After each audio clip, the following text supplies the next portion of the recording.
بسم الله الحمد لله والصلاة والسلام على رسول الله وعلى آله وصحبه ومن والاه.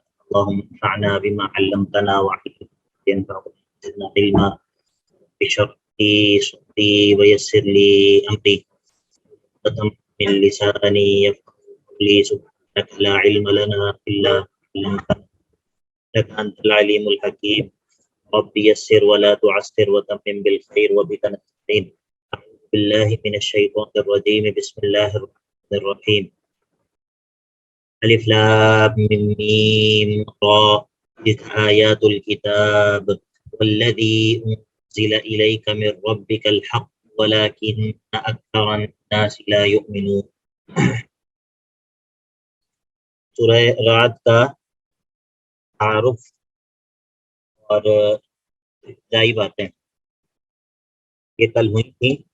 میں یہ بات کی تھی کہ اس صورت کا ربط کیا ہے سورہ یوسف کے ساتھ، اور یہ بات کی تھی کہ اس صورت کے کتنے دعوے ہیں اور دعووں کی تفصیل کیا ہے آج.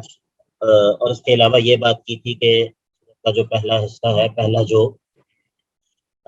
اس کا باب ہے 7 آیات پر مشتمل ہے، اور اس میں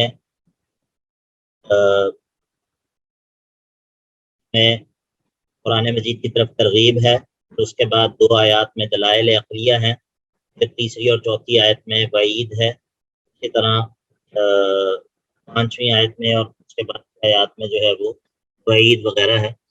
تو ایک آیت ہم نے کل پڑھی تھی، اس میں اعجاز قرآن کا بیان تھا، ترغیب القرآن تھی، اور صدق قرآن کا بیان تھا. الف لام میم را میں اعجاز قرآن کی طرف اشارہ ہے. تلک آیات الکتاب اس میں ترغیب القرآن ہے. اور والذی انزل الیک من ربک الحق اس میں کیا ہے جی؟ اس میں صدق قرآن کا بیان ہے. لیکن اکثر الناس لا یؤمنون اس میں کیا ہے؟ اس میں وعید ہے جی. اگلی آیت پڑھیں پھر ہم. سارا ذہن آ گیا؟ جی سر. اللہ الذی رفع السماوات بغیر عمد ترونها.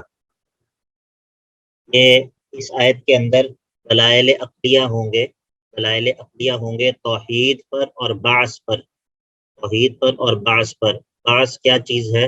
بعث کیا ہے بھائیو؟ سر دوبارہ اٹھنا. دوبارہ سر لکھ کے بتا دیجیے گا، بات سمجھ نہیں آ رہی. جی میں لکھتا ہوں. بعث کہتے ہیں عرفان بھائی میں انشاءاللہ گروپ میں لکھ کے بھیج دوں گا. یہ اس میں نا چیٹ میں میرا اردو کا کی بورڈ نہیں چلتا. یہ با ہے، عین ہے، اور اس کے بعد سا ہے 3 نقطوں والا بعث.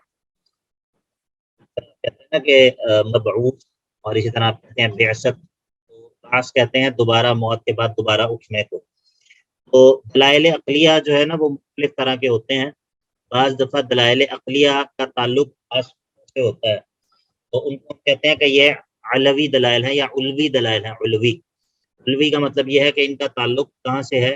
ان کا تعلق بارک اللہ فیک بعض اس طرح لکھتے ہیں عرفان بھائی.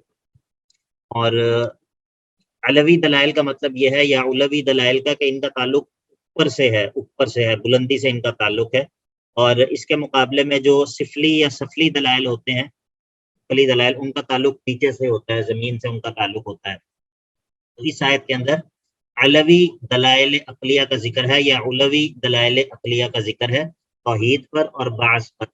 تو اللہ تعالیٰ فرماتے ہیں اللہ الذی رفع السماوات بغیر عمد ترونها. اللہ الذی وہ ذات ہے کہ رفع السماوات اس نے بلند کر رکھا ہے آسمانوں کو، بغیر عمد ترونها بغیر عمد ستونوں کے بغیر، ترونها جو تم دیکھ رہے ہو. اور ثم استوى علی العرش اور پھر وہ عرش پر مستوی بھی ہے. وسخر الشمس والقمر اور اس نے مسخر کیا ہے، تابع کیا ہے سورج کو اور چاند کو. کل یہ ساری کی ساری چیزیں یجری چل رہی ہیں، لاجل مسمى ایک مقرر وقت تک. یدبر الامر اللہ تدبیر کرتا ہے تمام معاملات کی. جی پرانا سوال کئی مرتبہ دہرا چکا ہوں. ساتھ بھائی موجود ہیں کلاس میں یا چلے گئے؟ اچھا چلیں یہ بتا دیں الامر، یدبر الامر کا کیا ترجمہ ہے؟ یدبر الامر، نہیں آپ بھی نہیں، کوئی اور بتائے.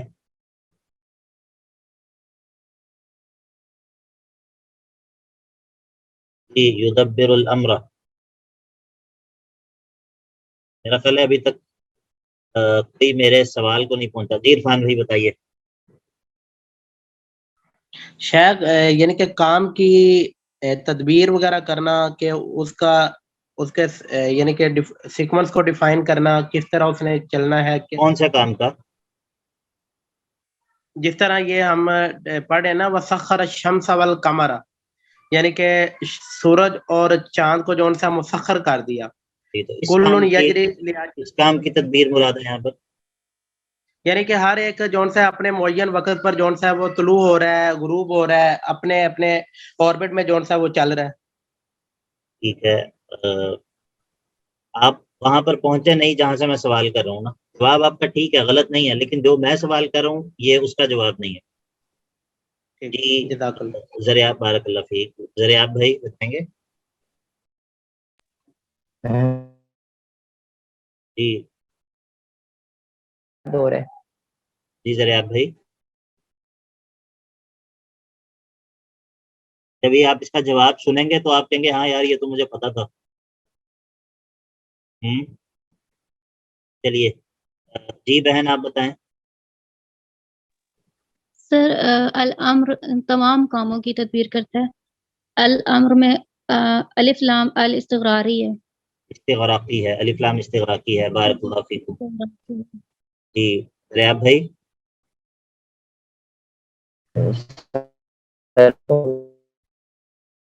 آواز کٹ رہی ہے آپ کی.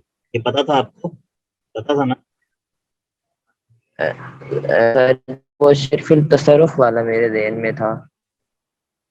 تو کہتے ہیں الف لام استغراقی. ٹھیک ہے، پھر الامر اللہ تعالیٰ تمام امور کی تدبیر کرتا ہے. عرفان بھائی سمجھ آئی؟ جی شیخ.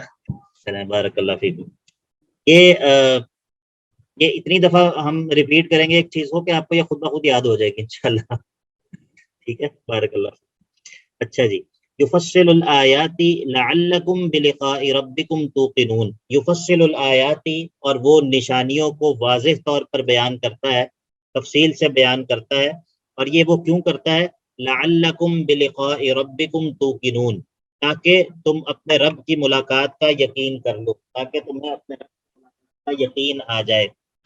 یہ جو اللہ تعالیٰ نے اپنی نشانیوں کو بیان کیا ہے کہ اللہ الذی رفع السماوات بغیر عمد ترونها، اس طرح ثم استوى علی العرش وسخر الشمس والقمر اور کل یجری لاجل مسمى. تو اس کا مقصد کیا ہے؟ مقصد یہ ہے کہ لعلکم بلقاء ربکم توقنون، تاکہ تم اپنے رب کی ملاقات کا تمہیں کیا آ جائے؟ یقین آ جائے. اس آیت کے اندر کچھ باتیں ہیں.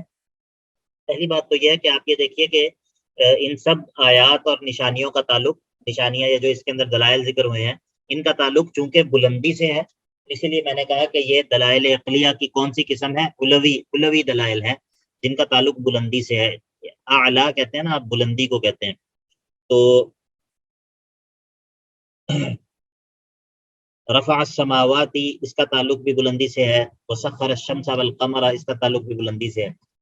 تو یہ جو ہے بغیر عمد ترونها، اس کے معنی کے اندر دو توجیحات ہیں اس کے معنی کے اندر. پہلی توجیہ یہ ہے کہ اللہ تعالیٰ نے آسمانوں کو بغیر ستونوں کے بلند کیا ہے، بغیر ستونوں کے بلند کیا ہے، جو کہ تمہیں نظر آتا ہے، جو آسمان تمہیں نظر آتا ہے کہ بغیر ستونوں کے بلند ہے.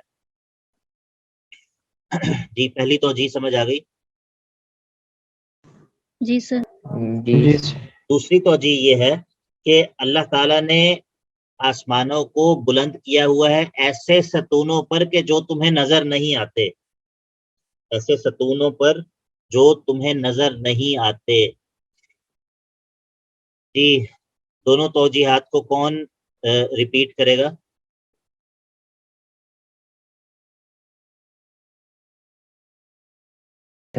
سر میں کر دوں؟ جی اب بھی کریں آپ. بارک اللہ فیک. سر پہلی یہ ہے کہ اللہ تعالیٰ نے آسمانوں کو بغیر ستونوں کے بلند کیا ہوا ہے. اور دوسری یہ کہ نہیں آسمانوں کو ایسے ستونوں سے بلند پوری بات کریں نا. اللہ تعالیٰ نے آسمانوں کو بغیر ستونوں کے بلند کیا ہوا, تو ترونہا کا کیا مطلب ہوا؟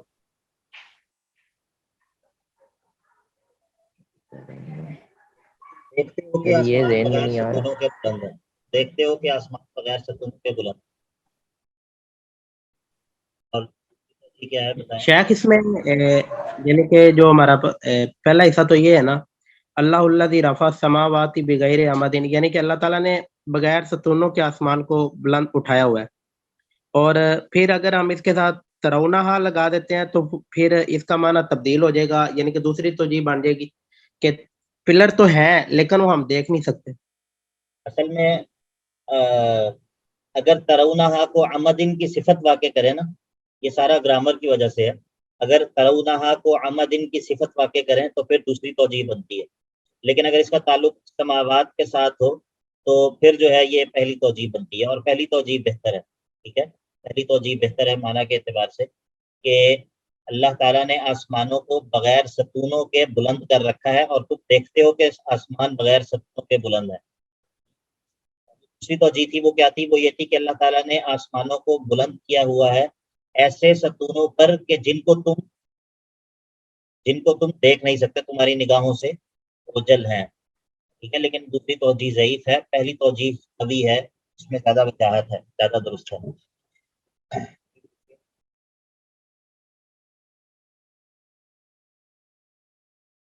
سوال ہے؟ جی سر, میں پوچھ رہی ہوں جو دوسری توجیہ ہوگی تو اس میں بغیر کو ہم ریلیٹ کریں گے ترونہا سے. ہاں, بغیر یعنی کہ تم دیکھتے نہیں ہو آسمانوں پہ بلند, آسمانوں کو ستونوں پر بلند کر رکھا ہے, لیکن وہ جو ستون ہے ان کو تم دیکھتے نہیں ہو. تو سر نہیں کا ترجمہ ترونہا میں کہاں سے آئے گا؟ یہ وہ اس کی بغیر کی وجہ سے. غیر کے نیچے ہی داخل ہو رہا ہے نا, جی غیر سر, کی وجہ سے ہی ہوگا. جی ٹھیک. لیکن جیسا کہ میں نے آپ کو بتایا کہ پہلی توجیہ زیادہ قوی ہے, وہ اسی اشکال کی وجہ سے قوی ہے جو اشکال آپ کے ذہن میں پیدا ہوا ہے. ٹھیک ہے, پہلی توجیہ زیادہ درست ہے. جی ثم استوى علی العرش. اچھا, یہ میں آپ کو بتاؤں کہ سما جو ہے, سما یہ بعض دفعہ تو ہوتا ہے بعد کے معنی میں, بعد کے معنی میں. ٹھیک ہے, یعنی کہ بظاہر اگر یہاں پر سما کا عام معنی کیا جائے تو ایسے لگے گا کہ جیسے پہلے آسمانوں کو بلند کیا ہے بغیر ستونوں کے, اور پھر عرش پر مستوی ہوا ہے, پھر عرش پر مستوی ہوا ہے. آپ کو بات سمجھ آ رہی ہے؟ جی سر. لیکن سما جو ہے وہ ہمیشہ زمانے کے اندر تراخی کے لیے نہیں ہوتا. تراخی کا مطلب ہوتا ہے کسی چیز کا بعد میں ہونا یا دو چیزوں میں فاصلہ ہونا. بعض دفعہ یہ صرف ذکر کے اندر بعد میں کسی چیز کو ذکر کیا جاتا ہے, یعنی کہ یہ صرف ذکر کے اندر بعد میں ہے, ورنہ اللہ تعالیٰ اس سے پہلے بھی عرش پر مستوی تھا, جیسا کہ دوسرے دلائل سے ثابت ہے.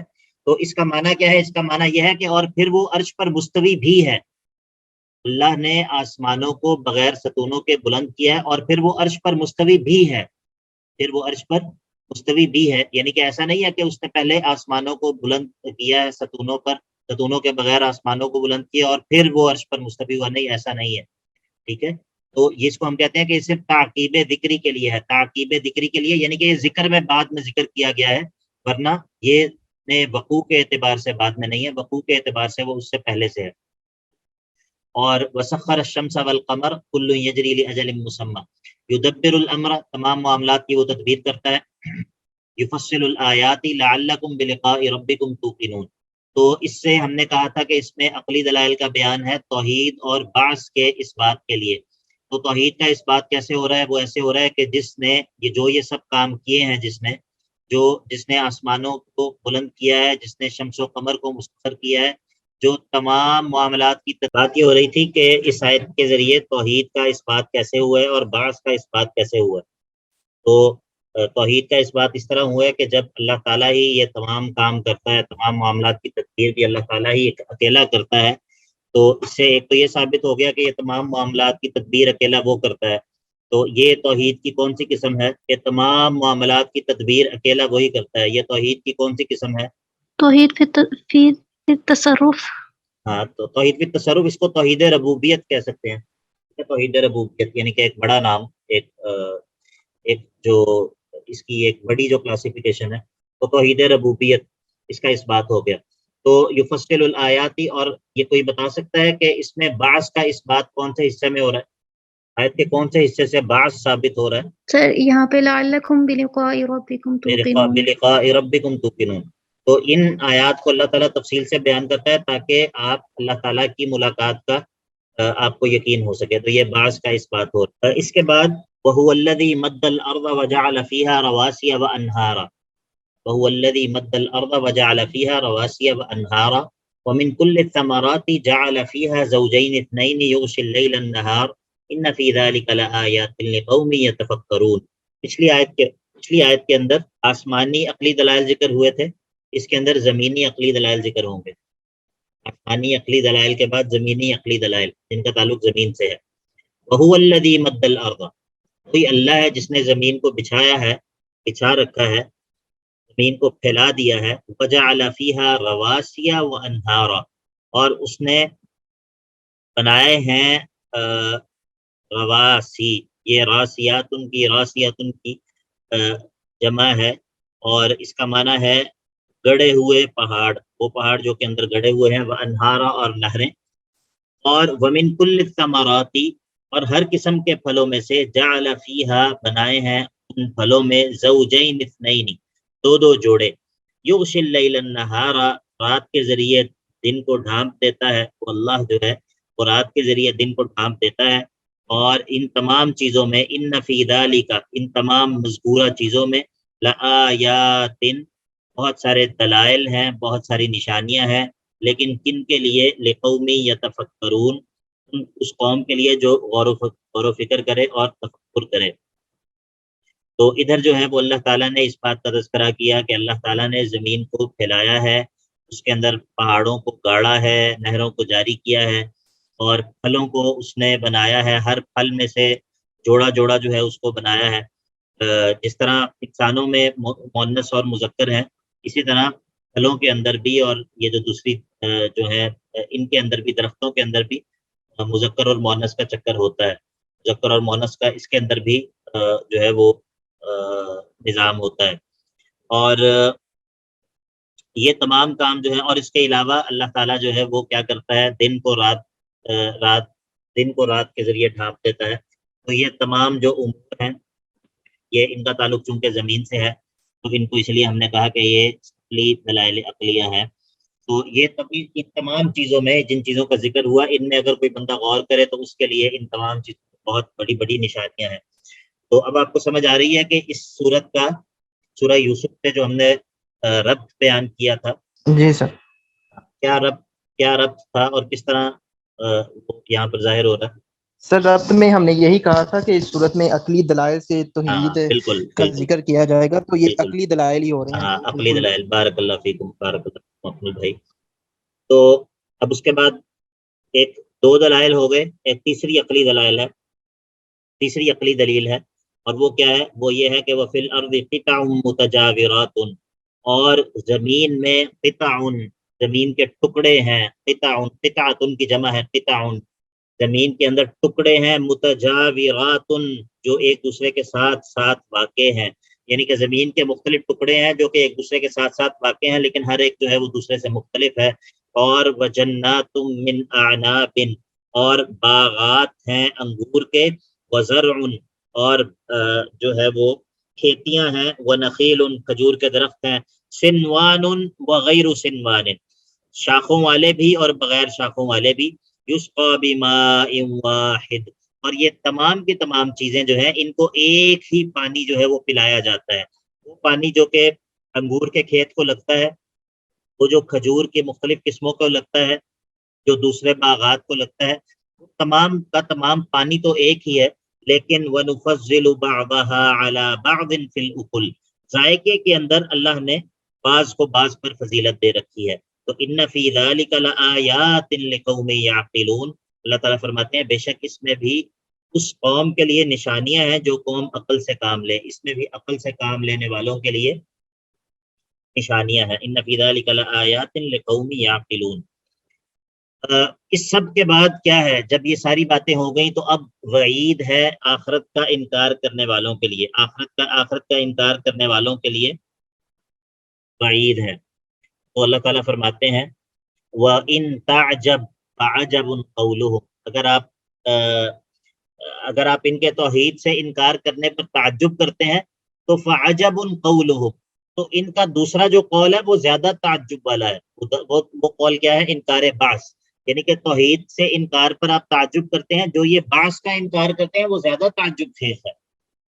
آپ یہ توحید سے انکار پر تعجب کرتے ہیں، اگر آپ ان کی سوچ پر تعجب کرتے ہیں تو زیادہ تعجب والی بات تو ان کی یہ ہے کہ وَإِذَا كُنَّا تُرَابًا أَإِنَّا لَفِي خَلْقٍ جَدِيدٍ، کہ کیا جب ہم مٹی ہو جائیں گے تو کیا ہم دوبارہ سے ہمیں پیدا کیا جائے گا؟ أَإِنَّا لَفِي خَلْقٍ جَدِيدٍ، کیا ہم نئی پیدائش میں پیدا ہوں گے؟ جی سر۔ جی جب آپ نے یہ دلائل پیچھے والے جو آپ نے پڑھے ہیں، یعنی کہ جب آپ کو یہ بات پتہ چل گئی کہ آسمانوں کو بلند کرنے والا اللہ ہے، سورج اور چاند کو مسخر کرنے والا اللہ ہے، اور تمام کائنات کے معاملات کی تدبیر وہ کر رہا ہے، اس نے زمین کو بچھایا ہے، اس نے اس میں پہاڑوں کو گاڑا ہے، نہریں جاری کی ہیں، اس نے طرح طرح کے پھل بنائے ہیں، اس نے رات اور دن کا نظام بنایا ہے، اور زمین کے اندر مختلف زمین کے قطعے ہیں، کوئی کیسا ہے کوئی کیسا ہے، تو اور جو ہے وہ مختلف طرح کے باغات ہیں جن کو ایک ہی پانی پلایا جاتا ہے، لیکن ان میں سے کسی کا ذائقہ کیا ہے اور کسی کا ذائقہ کیا ہے۔ تو اگر آپ ان تمام باتوں کو تسلیم کر لیں اور اس کے بعد آپ یہ سوال اٹھائیں کہ بھائی جب ہم دنیا سے چلے جائیں گے اور جب ہمارے جسم مٹی بن جائیں گے تو کیا وہ ذات جس نے یہ تمام کام کیے ہیں، کیا وہ ذات دوبارہ مجھے پیدا کر سکتی ہے؟ ٹھیک ہے، تو یہ اصل میں استدلال اس طرح ہے کہ جو ذات یہ تمام کام کر سکتی ہے، کیا اس کے لیے دوبارہ سے تمہیں پیدا کرنا کوئی مشکل ہے؟ دال کی سمجھ آئیے؟ جی سر۔ جی سر۔ فعجب قولهم اذا كنا ترابا فإنا لفی خلق جدید، ان کا یہ قول زیادہ تعجب خیز ہے کہ کیا جب ہم مٹی ہو جائیں گے تو کیا ہم دوبارہ سے ہمیں جو ہے وہ ایک نئی تخلیق میں پیدا کیا جائے گا؟ اللہ تعالیٰ فرماتے ہیں اولئک الذین کفروا بربہم، یعنی کہ جو بعث کا انکار کرتا ہے وہ کافر ہے، تو یہ بعث کا انکار کرنا کفر ہے، تو اللہ تعالیٰ فرماتے ہیں اولئک، یہ کہنے والے یعنی کہ بعث میں شک کرنے والے، الذین کفروا بربہم، یہ وہ لوگ ہیں جنہوں نے اپنے رب کا کفر کیا ہے، وَأُولَئِكَ الْأَغْلَالُ فِي أَعْنَاقِهِمْ، اور یہ وہ لوگ ہیں، اس کے دو معنی ہیں، اس کے معنی میں دو توجیحات ہیں، اس کے معنی میں دو توجیحات ہیں۔ ایک پہلی توجیح اولئک الاغلال فی اعناقہم، قیامت کے دن ان کے گلوں میں طوق ہوں گے۔ اغلال جو ہے یہ غلن کی جمع ہے، معنی اس کا ہوتا ہے طوق، گلے کے اندر پٹا۔ تو پہلی توجیح کیا ہے کہ قیامت کے دن ان کے گلوں میں طوق ہوں گے سزا کے طور پہ، اور دوسری توجیہ یہ ہے کہ دنیا کے اندر یہ جو بعث کا انکار کرتے ہیں یہ اپنے بڑوں کی تقلید کی وجہ سے کرتے ہیں، ان کے بڑوں نے بعث کا انکار کیا تو انہوں نے بھی بعث کا انکار شروع کر دیا، تو ان کے گلوں میں یہ اپنے بڑوں کی بات ماننے کے جو ہے نا طوق ہیں، جس کی وجہ سے یہ بعث کا انکار کرتے ہیں۔ لیکن پہلی توجیہ زیادہ وجیح ہے، پہلی توجیہ زیادہ بہتر معلوم ہوتی ہے، اللہ عالم۔ اور وَأُولَئِكَ أَصْحَابُ النَّارِ، اور یہی لوگ آگ والے ہیں، آگ میں ہمیشہ رہیں گے، ہم فیہا خالدون، یہ ہمیشہ ہمیشہ آگ میں رہیں گے۔ جی پوچھئے۔ سر سیکنڈ توجیہ ریپیٹ کر دیں۔ پہلی توجیہ یہ کہ قیامت کے دن ان کے گلوں میں طوق ہوں گے، اور دوسری توجیہ یہ کہ یہ جو بعث کا انکار کرتے ہیں یہ ان تقلید کے پٹوں کی وجہ سے کرتے ہیں جو طوق تقلید کے ان کے گلوں میں ہے۔ ہمارے بڑوں نے چونکہ بعث کا انکار کیا تو اس وجہ سے ہم بعث کا انکار کرتے ہیں۔ اگلی آیت کے اندر دوبارہ وعید ہے،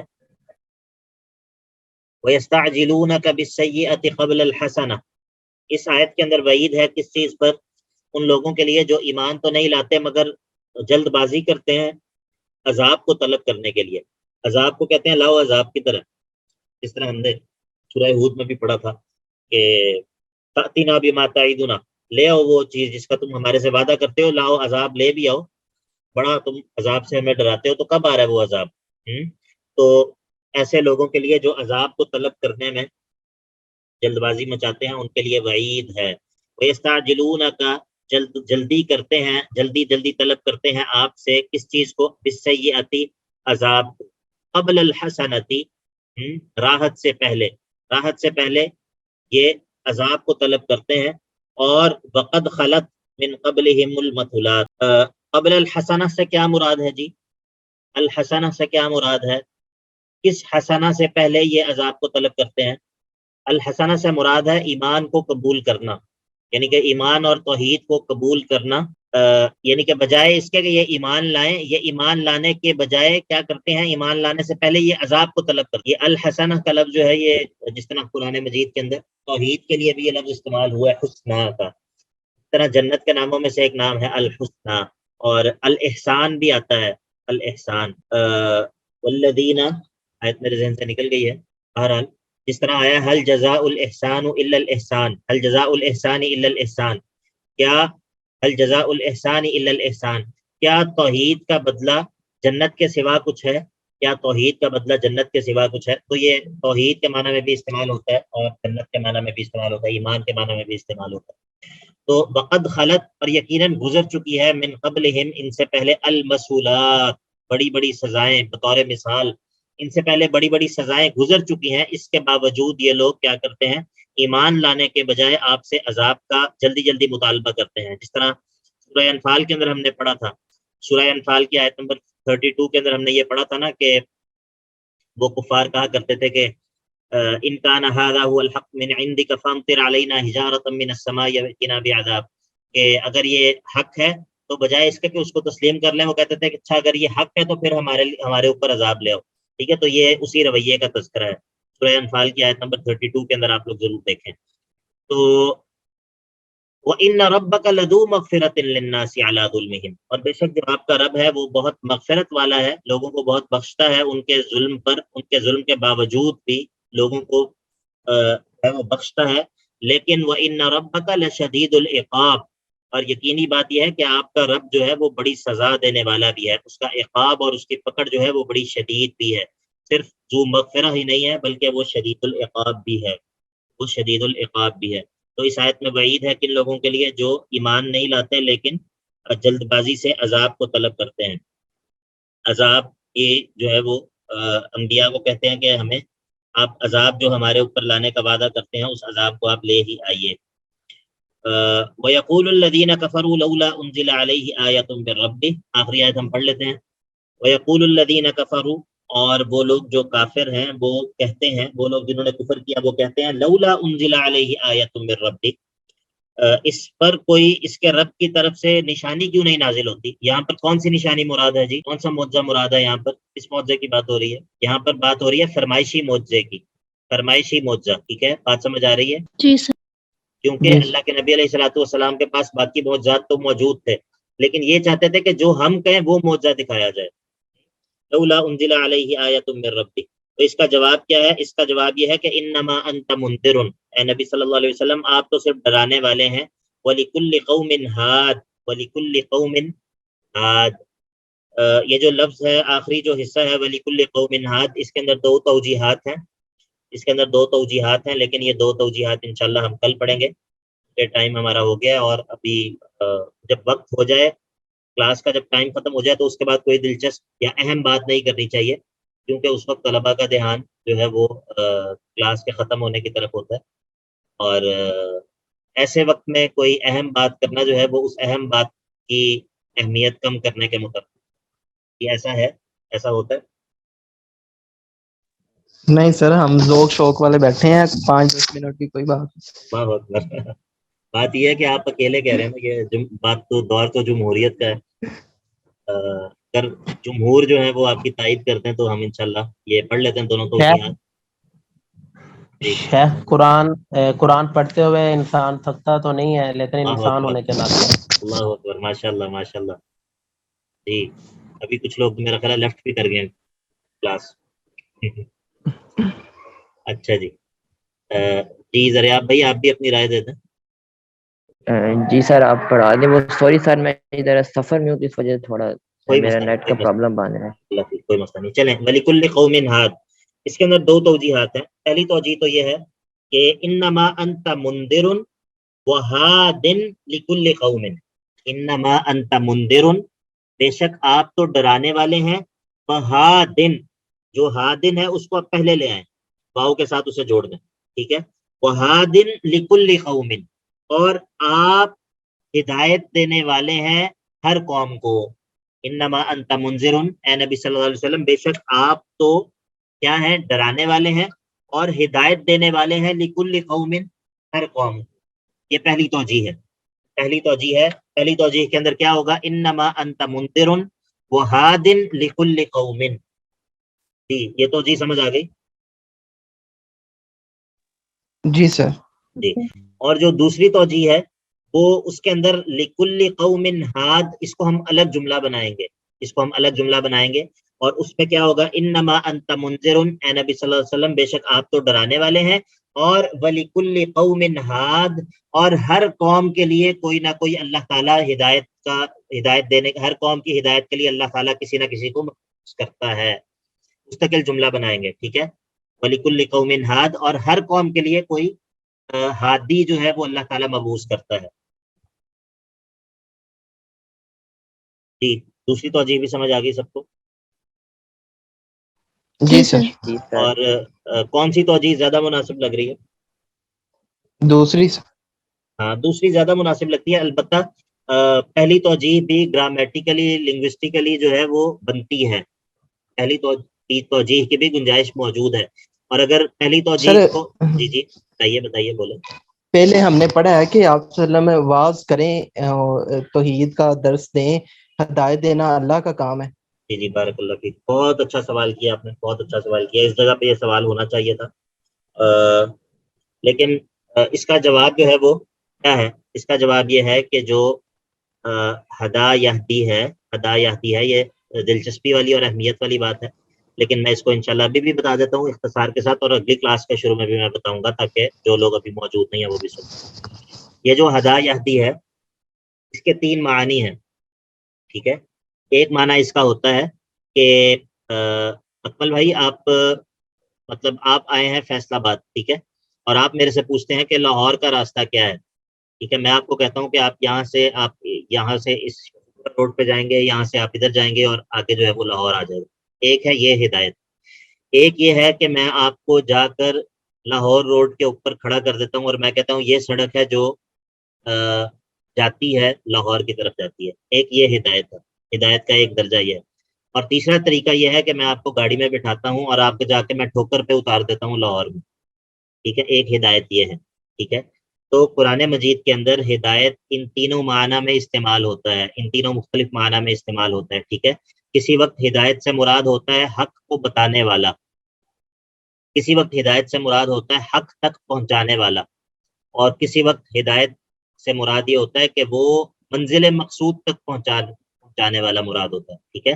تو ان تمام معنی کے اندر جس طرح قرآن پاک کے اندر ایک جگہ پہ آتا ہے جہاں پر ہے کہ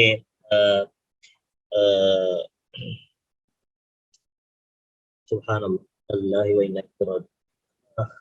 انک لا تدری انک لا تہدی من احببت, انک لا تہدی من احببت ولکن اللہ یہدی من یشاء. اے نبی صلی اللہ علیہ وسلم آپ اس کو ہدایت نہیں دے سکتے جس کو آپ چاہیں, لیکن بلکہ اللہ ہے جو کہ ہدایت دیتا ہے جس کو بھی چاہتا ہے صراط مستقیم کی طرف, ٹھیک ہے. ایک طرف قرآن مجید کے اندر یہ ہے, دوسری طرف کیا ہے, وَإِنَّكَ لَتَهْدِي إِلَىٰ صِرَاطٍ مُسْتَقِيمٍ, وَإِنَّكَ لَتَهْدِي إِلَىٰ صِرَاطٍ مُسْتَقِيمٍ, اور آپ یقیناً ضرور بالضرور اے نبی صلی اللہ علیہ وسلم آپ صراط مستقیم کی طرف ہدایت دیتے ہیں, ٹھیک ہے. تو یہ کیا کنٹراڈکشن ہے؟ نہیں سر. ہاں کنٹراڈکشن نہیں ہے. کیوں کنٹراڈکشن نہیں ہے؟ کیونکہ ایک جگہ پر ہدایت کا معنی کچھ اور ہے اور دوسری جگہ پر ہدایت کا معنی کچھ اور ہے, ٹھیک ہے. یعنی کہ میں اکمل بھائی کو یہ بتا سکتا ہوں کہ لاہور کا راستہ یہاں سے ہے, یہاں سے ہے, یہاں سے ہے, لیکن اب میں ان کو زبردستی لاہور پہنچا نہیں سکتا, ٹھیک ہے. تو ہدایت کے مختلف معنی ہیں, اور ہر معنی کے اعتبار سے جو ہے وہ اس کا معنی جو ہے وہ مختلف ہوتا ہے. تو میں نے پہلے بھی ایک دفعہ کہا تھا, وہ سورہ فاتحہ کے اوپر جو ایک میری ہے چھوٹا سا لیکچر سا ہے ایک مسجد کے اندر, وہ اس کے اندر میں نے تفصیل سے یہ بات سمجھائی ہوئی ہے اہدنا الصراط المستقیم کی تفسیر کے اندر. تو لیکن میں انشاءاللہ اگلی جو کلاس کے آغاز میں یہ مزید تفصیل سے آپ کو انشاءاللہ اس کا معنی بتاؤں گا کہ ہدا یہدی جو ہے یہ کب جو ہے وہ کس معنی میں استعمال ہوتا ہے، کب جو ہے یہ کس معنی میں استعمال ہوتا ہے، اس کی کیا نشانیاں ہوتی ہیں، کس وقت جو ہے یہ صرف راستہ بتانے کے معنی میں ہوتا ہے، کس وقت یہ سیدھے راستے تک پہنچانے کے معنی میں، کس وقت یہ منزل مقصود تک پہنچانے کے معنی میں ہوتا ہے۔ سورہ اعراف کے اندر ہم نے پڑھا جنتی جب جنت میں پہنچ جائیں گے تو وہاں پر کہیں گے الحمدللہ الذی ہدانا لہذا، الحمدللہ الذی ہدانا لہذا، یہاں پر کس معنی میں ہے بھائی؟ اللہ کے لیے تمام تعریفات ہیں جس نے ہمیں ہدایت دی اس جنت تک۔ جی یہ اللہ پاک کے لیے جو آپ نے تیسری قسم بتائی۔ ہاں یعنی کہ منزل مقصود تک پہنچا دینا، منزل مقصود تک پہنچا دینا، ٹھیک ہے۔ تو ہدایت کے مختلف معنی ہیں اور اسی لیے کوئی کنٹرڈکشن نہیں ہے، سمجھ آ گئی جی؟ سر اللہ پاک کے لیے اور آپ وسلم کے لیے کون سا استعمال کر سکتے ہیں، کون کو یہ واضح کر دیں۔ جی اللہ تعالیٰ جو ہے اللہ تعالیٰ تمام معنوں میں ہدایت دیتا ہے، تمام معنوں میں جی۔ اللہ تعالیٰ راستہ بھی بتاتا ہے، اللہ تعالیٰ نے انبیاء بھیجے، کتابیں نازل کی، راستہ بتا دیا۔ جی اب اس راستے پر چلنے کی توفیق یہ بھی اللہ دیتا ہے، ٹھیک ہے، اور اس راستے پر چلا کر منزل مقصود تک پہنچانا یہ بھی اللہ کی توفیق سے، یہ بھی اللہ کرتا ہے۔ اللہ تعالیٰ تینوں معنی میں ہادی ہے، تینوں معنی میں اللہ تعالیٰ ہدایت دیتا ہے۔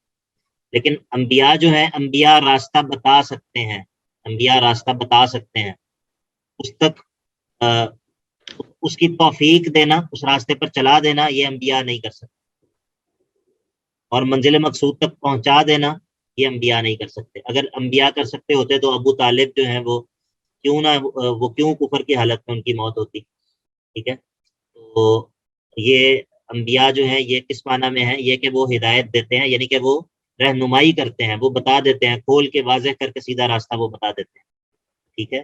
یہ بڑا اچھا سوال تھا آپ کا، اور یہ نقطہ بھی بڑا اچھا نقطہ ہے، یہ مزے کے نکات میں سے جو قرآن مجید بہت بہت باریک نقطہ ہے سر۔ میری بحث بھی ہوئی تھی اس طرح، کچھ لوگ آپ صلی اللہ علیہ وسلم نے بہت سی جگہوں پہ دعا کی ہے اور ان لوگوں کو ہدایت مل گئی ہے، جی جی، تو لوگ یہی سمجھتے ہیں کہ دیکھیں آپ صلی اللہ علیہ وسلم نے دعا کی تھی تو فوری ہدایت مل گئی، یہ آپ صلی اللہ علیہ وسلم کے کہنے پہ ملی ہے، تو آپ صلی اللہ علیہ وسلم یہ اختیار رکھتے ہیں اس طرح۔